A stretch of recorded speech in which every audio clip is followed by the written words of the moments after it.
था न्यू क्या करते बोले इसका हरामजादे का इलाज कर दो, इसका फलाने का योग कर दो, इसका योग कर दो।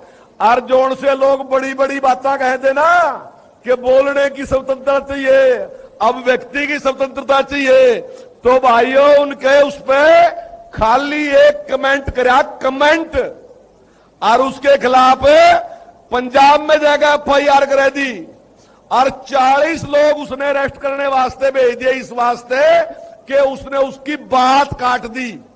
क्यों भाई, लोकतंत्र में बात करने का अधिकार नहीं किसी ने। और केले की उसके खिलाफ नहीं कर दी, वह अलका लांबाऊ नहीं की MLA थी, उसके खिलाफ भी कर दी। और कुमार विश्वास भी उनकी पार्टी बनाने वालों में था, उसके खिलाफ भी कर दी।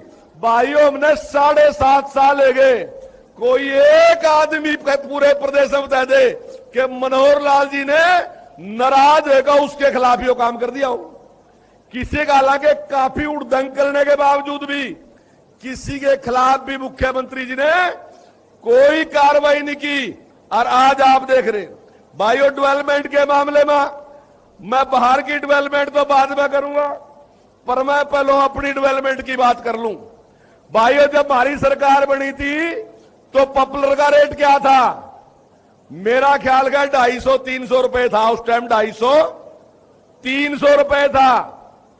और हमने माननीय मुख्यमंत्री से कहा कि कांग्रेस की सरकार में भ्रष्टाचार चल रहा, एक लाइसेंस लेने वास्ते, एक फैक्ट्री लगाने वास्ते 60 लाख रुपए से लेकर 1.5 करोड़ तक की रिश्वत है। मुख्यमंत्री जी लाइसेंस खोल दो और पॉपुलर का रेट ठीक हो जाएगा। माननीय मुख्यमंत्री जी ने लाइसेंस खोल ले और भाइयों आज रेट क्या है? 1400 रुपए रेट है, 1400 रुपए क्विंटल पॉपुलर का रेट है। और भाइयों अगर पुराने टाइम की मोटाई लगाओ ना, अगर पुराने टाइम का वो लगाओ तो भाइयों 2200 रुपए रेट है, 2200 रुपए। आज किसान की समृद्धि है। और आज आप देख ले पॉपुलर लगने लग रहा। भाइयों हमारी सरकार पे पहले यहां सारे स्टोन क्रशर बंद कर दिए, माइनिंग बंद कर दी। भाइयों पत्थर तो हमारी धरती में राम जी ने दे रखे, इब लगने समस्या थे। भाइयों में लड़ाई होती पत्थरों वाली बैनी लेने का, इब ने पत्थर हो गए कामयाब। लेकिन जब ये कामयाब हुए तो हमारे से पहली जो उनकी सरकार थी उसके पेट में दर्द हो गया, बोले इनके पत्थर क्यों भी गिरे, और उसने रोक लगा दी। हमारी सरकार बनी, हमने माननीय मुख्यमंत्री से कहा कि पत्थर तो राम जी ने दे रखे, अगर इन्हें काट का बाहर हम बेच ले हमारा भी फायदा हो जाएगा, और अगर इन्हें काट का काम में लगा दे तो जनता का भी फायदा हो जाएगा। जनता ने भी कच्चा माल वो मिल जाएगा, सड़क बनाने में, लेंटर बनाने में, मकान बनाने में, सारी जगह फायदा होगा। और भाइयों हमने बिना किसी भेदभाव के वो माइनिंग खोल ली, और आज कई हजार आदमी हैं जिन्होंने उससे रोजगार मिला। भाइयों कई हजार, जो लोग वहां नहीं रहते उन्हें नहीं पता, आप जाएगा देखोगे कितने लोग उससे साथ जुड़े हैं। और भाइयों जिस प्रकार से पहले चाहे रोजगार था चाहे कुछ था, भाइयों आजकल कुछ लोग कहें हम फ्री बहुत सौदा दे देंगे, हम फ्री फलानी चीज दे देंगे, हम फ्री फलानी चीज दे देंगे। मैं भाइयों आपसे कह रहा, यो प्रदेश बड़ा है, घर छोटा है, लेकिन सैंपल एक ही है। जब बड़ा हो जाएगा प्रदेश बन जाएगा, बड़ा हो जाएगा फिर देश बन जाएगा, फिर दुनिया बन जाएगी, और छोटा हो जाएगा घर हो जाएगा। तब अपने घरों फैसला करो।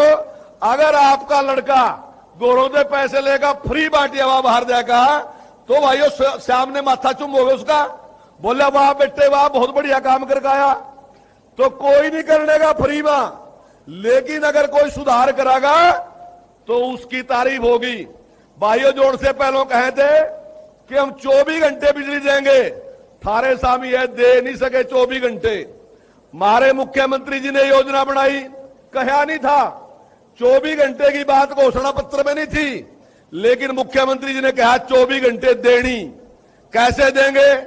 शुरुआत करी मेरा गांव जगमग गांव, और लगे कहने के भाई 24 घंटे देंगे, लेकिन मीटर बाहर काट दो, तार बदल दो, ट्रांसफार्मर बदल दो, सारा कुछ बदल दिया।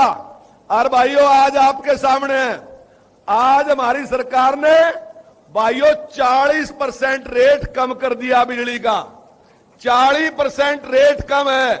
मैं हाल ही कई प्रदेशों में घूम के आया भाइयों, वहां डिमांड है इस बात की कि जिस रेट पर हरियाणा की सरकार बिजली दे रही उसी रेट पर हमारी सरकार ने भी देनी चाहिए।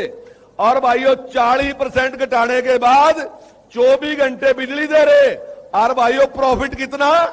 650 करोड़ के प्रॉफिट में है। और मैं जोर से मारे थे पहले बैठे थे भाइयों, वे 24 घंटे दे नहीं रहे थे और महंगी दे रहे थे। और उसके बावजूद भी 27,000 करोड़ के घाटे में थे। भाइयों घाटा किसका? जनता का। और यो प्रॉफिट किसका? जनता का। तो भाइयों देखो कौन है काबिल, नहीं तो कोई कहता फिर ना। आज आपको देखा होगा किसान यूनियन वाले कहें जी कर्जा माफ कर दो, कर्जा माफ कर दो।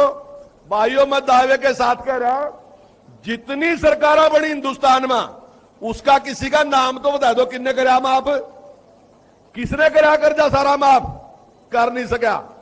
और जहां करा वहां सत्यानाश कर दिया कोऑपरेटिव का और दूसरों का, जबकि पूरा करा नहीं, 5% करार सत्यानाश कर दिया।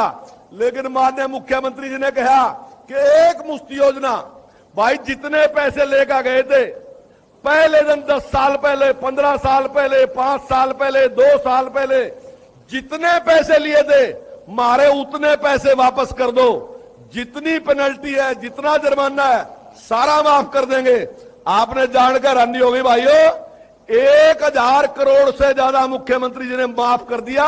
और किसान भी खुश है, हमारा कोऑपरेटिव सिस्टम भी चलने लग रहा। भाइयों ये सारे काम अभी माननीय मुख्यमंत्री जी ने एक परिवार पहचान पत्र बनाया। और भाइयों परिवार पहचान पत्र में क्या होगा कि हर आदमी की सर्वे कराया, 5 एजेंसियों ने सर्वे करवाया कि किसी के साथ कोई बेईमाना नहीं होना चाहिए। अगर 3 एजेंसियों ने एक ही जैसा दिया तो उसको मान लिया और उसमें कह दिया जिसकी आमदन 1,80,000 से कम है सारे बेनिफिट उसको देंगे। और भाइयों आज क्या कर दिया, अगर आपका किसी का गरीब आदमी का पेड़ा कार्ड बनना ना तो भाइयों उसे किसी की सिफारिश की जरूरत नहीं है, पेड़ा कार्ड बनकर उसके गोरो आवागा अपने आप, किसी पर जाने की जरूरत नहीं। भाइयों आयुष्मान कार्ड है, गरीब आदमी ने जरूरत है इलाज कराने की, आज किसी ने आयुष्मान कार्ड लेने के नौका कहीं जाने की जरूरत नहीं, अपने आप बनकर आवागा। जिस भाई बहन की उम्र जो है वो 60 साल हैगी, उसने फार्म भरने की जरूरत नहीं, अपने आप उसकी पेंशन लगेगी। अपने आप सरकारी अधिकारी पूछागा बहन जी पेंशन लगवानी, बस आपने इतना कहना हाँ लगवानी या नहीं लगवानी, लेकिन पेंशन साथ लग जाएगी। जिस बेटी की वोट बननी या बेटे की वोट बननी उसने वोट बनवाने वास्ते जरूरत नहीं जाने की, वोट अपने आप 18 साल का होगा और वोट बन जाएगी।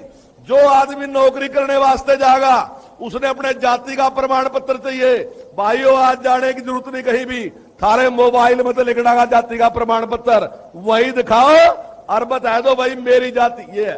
तो ये सारी जो इस प्रकार की समस्याएं थी वो सारी समस्याओं को, क्योंकि वर्तमान सरकार जो है ये इस बात में विश्वास नहीं करती कि जनता खड़ी है हमारा हाथ फैलावा के मारते दो। ये सरकार समझती है कि हमारी जिम्मेदारी है ये कि जो चीज आपको मिलनी चाहिए वो हम उसकी व्यवस्था करके देंगे और उसके लिए हम इंतजाम करके देंगे ताकि हर आदमी को वो फैसिलिटी मिलनी चाहिए। भाइयों ने सारे काम जिस प्रकार से हमारी सरकार ने करे, शिक्षा के मामले में अभी हमने 5 लाख टैब दिए। भाइयों 5 लाख टैब वैसे दुनिया का पता तो नहीं मुझा, पर मैं दावे से कह सकूं शायद दिए नहीं तक कहीं भी, हिंदुस्तान में तो कहीं भी नहीं दिए, तो और भी कहीं नहीं दिए गए होंगे। मैं भी इंग्लैंड गया था और वहां एक इंग्लैंड में एक है स्कॉटलैंड, वैसे तो उसको देश मान लो और चाहे उसने उसका हिस्सा मान लो, है तो इंग्लैंड का हिस्सा ही, पर यूएसएसआर लिखा जाओ दो मिलकर बना है। तो वहां 95% जो शिक्षा है वह सरकारी दायरे में है। और जब हमने वहां उनके साथ मीटिंग करी और हमने बताया कि हम अपने 5 लाख विद्यार्थियों को 10वीं 11वीं 12वीं को हम टैब देने जाने लग रहे, तो भाइयों आपको हैरानी होगी, जो उनका प्रोफेसर था ना वो भी एक बार तो उछल गया, बोला वो तो मतलब इतना बड़ा काम आप करने लग रहे भाइयों। ऐसे सारे काम, आज संस्कृति मॉडल स्कूल है, पहले सारे ही 22 खुले थे, लेकिन हमने 2-3 साल में ही भाइयों 138 कर दिए। और अभी माननीय मुख्यमंत्री जी ने घोषणा करी कि इस आने वाले साल में 500 संस्कृति मॉडल स्कूल बढ़ाओगे। भाइयों हमने चिंता करी, हमने सुपर 100 शुरू कराया। हमारे मन में, मुख्यमंत्री जी के मन में पीड़ा थी कि भाई गरीब आदमी है, वो तो अपने बच्चे ने कोचिंग नहीं दिला सकता, वो तो कभी इंजीनियर बन नहीं सकता, डॉक्टर नहीं बन सकता। तो हमने एक स्कीम शुरू करी, जिन बच्चों के नंबर जो है 80% से ज्यादा हैं, उनकी कोचिंग करा का 5 दिन के बाद टेस्ट लेंगे, और जो बच्चे सिलेक्ट होंगे फिर उनकी कोचिंग करावांगे। आपको जान के खुशी होगी कि पिछली बार 26 बच्चे आईआईटी में आए थे, अब की बार 29 बच्चे आईआईटी में आए, 26 बच्चे एमबीबीएस में आए, और 6 बच्चों का एडमिशन एम्स में होया, और 64 बच्चे ऐसे जिन्हें नीट क्लियर किया, और वह सारे ऐसे गरीब हैं जिन्हें कभी कल्पना भी नहीं की थी कि कभी हमारा भी आईआईटी में एडमिशन हो सका, ऐसे काम हो सका। तो इस प्रकार के सारे काम आज वर्तमान सरकार करने लग रही। और जिस प्रकार की चिंता माननीय मुख्यमंत्री जी के दिल में, चाहे किसान की बात है, चाहे गरीब की बात है, चाहे गांव की बात है, चाहे इंडस्ट्री की बात है, हर व्यक्ति के लिए जिस प्रकार की चिंता है कि हमने उनके लिए एक ऐसी व्यवस्था कायम करके देनी कि जिससे देश प्रगति की ओर जा। लेकिन भाइयों दूसरी तरफ कैसे लोग हैं, आज मैं पहले जब कोरोना आया तो वह इंतजार करते रहे कि सबसे ज्यादा आदमी यहां मरेंगे। उन्हें यह नहीं था कोरोना ठीक करना, वह इंतजार कर रहे थे कब ज्यादा आदमी मरेंगे और कब मोदी जी के खिलाफ नारे लगाएंगे। वो कहते कि वैक्सीन बढ़ाओ, ताड़ियां बजाने से कुछ नहीं होता, दीवे जलाने से कुछ नहीं होता, थाली बजाने से कुछ नहीं होता। लेकिन भाइयों जब वैक्सीन बन गई तो फिर लगे कहने या वैक्सीन नहीं लगवाते, ये तो बीजेपी की है। लेकिन आज सारी दुनिया ने मान लिया कि भारत में जो वैक्सीन बनी वो उनसे भी बढ़िया है। भाइयों आप कितने हजार लोग बैठे लगा रखा मास्क किसी ने, और अमेरिका में जाएगा देखो वह तो मास्क लगाए बैठे बालवी। तो हमारी वैक्सीन उनसे बढ़िया साबित होगी। आजकल आप एक और देखने लग रहे कि जो श्रीलंका है वहां की आर्थिक स्थिति खराब होगी, और इधर पाकिस्तान की आर्थिक स्थिति खराब होगी। हमारे देश के निरे पॉलिटिशियन तो ये इंतजार कर रहे कि हमारी कदने होगी। वह ये नहीं देख रहे कि भारत तरक्की कर रहा, इस बात की पीड़ा में मर गए कि भाई हिंदुस्तान की भी खराब होती ठीक था। ऐसे ऐसे तो लीडर बन रहे। लेकिन भाइयों आज वही देश, चाहे श्रीलंका है, चाहे पाकिस्तान है, चाहे अफगानिस्तान है, चाहे दूसरे देश हैं, आज वे कह रहे कि हमें मोदी जैसा लीडर मिल जाता तो हमारी भी ये दुर्दशा नहीं होती, हम भी तरक्की करते। आप फेसबुक पर देखते होंगे कि पाकिस्तान के लोग भी ये कह रहे कि अगर हमें मोदी मिलता तो हम भी दुनिया में तरक्की करते, हम भी आगे जाते। तो दुनिया तो मान रही भाइयों कि हिंदुस्तान ने कमाल कर रखा, लेकिन ये विपक्ष वाले जो हैं इन्हें वो कमाल नहीं दिखता। और भाइयों वाली यूक्रेन की रूस की लड़ाई हुई, उसमें देख नहीं लिया, हमारे 23,000 बच्चे थे। आज तक दुनिया में कोई एक उदाहरण बता दो कि किसी देश के लोग निकालने हो और किसी ने अपनी लड़ाई बंद कर दी। अरे उसकी लड़ाई तो छोड़ पड़ा, थारे मोहल्ले में कोई 2 जनों की लड़ाई हो रही हो तब उनसे कह दो बोले अपनी लड़ाई बंद कर दे, हमारी बरात आने लग रही, जिप नहीं मानता अगला आदमी। लेकिन ये मोदी जी का प्रभाव है कि लड़ाई बंद कर दी और हमारे बच्चे निकल गए। अर्धे जोड़ से कहना तो भगत है मारते।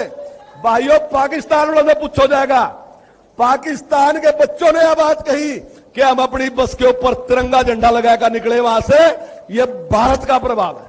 तो भाइयों जिस प्रकार से आज माननीय प्रधानमंत्री जी देश का नाम रोशन कर रहे, जिस प्रकार से आज माननीय मुख्यमंत्री जी प्रदेश का नाम रोशन कर रहे, और जिस प्रकार से सभी सुविधाएं देने का प्रयास आज ईमानदारी के साथ दिन रात मेहनत के साथ कर रहे, तो भाइयों जनता का पूरा पूरा आशीर्वाद आज माननीय मुख्यमंत्री जी के साथ है। और मैंने आपसे कही थी यह बात कि भाई बड़ी संख्या में आइयो, मुख्यमंत्री जी दिन रात काम में लग रहे, पर हौसला तो बढ़ाना पड़ेगा। तो माननीय मुख्यमंत्री जी कोई कभी नहीं बोल रहा होगे, एंगा भी सारा दूर तक आदमी आदमी है, अरेंगा भी आदमी आदमी, बल्कि धूप की वजह से थोड़े देर छो छू में खड़ेगे। तो सब के सब आपके साथ हैं और निश्चित तौर से जिस दिशा में आप प्रदेश को लेके जा रहे, हम सबको उस पर बड़ा भारी गर्व है और आने वाले टाइम में हरियाणा और प्रगति करेगा आपके नेतृत्व में, ऐसा मेरा विश्वास है। आपका बहुत बहुत धन्यवाद। जय हिंद।